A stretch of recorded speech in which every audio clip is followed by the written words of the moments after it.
Welcome to the Young Trombone page. This is not necessarily for young people or kids, but this is for anyone who is just getting started out working with the trombone. How the music works with them.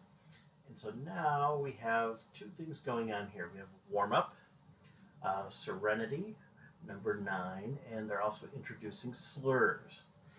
So when you do a slur on trombone, you're going to go from the T sound to the D sound to get that smoothness.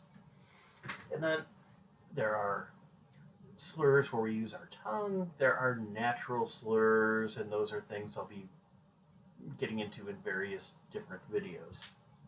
This one I'm going to use the to-do for the whole thing, since this is still early in book 1. 1, 2, 3.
Thank you for checking out my trombone tutorial page. I appreciate it and look forward to seeing you again next time.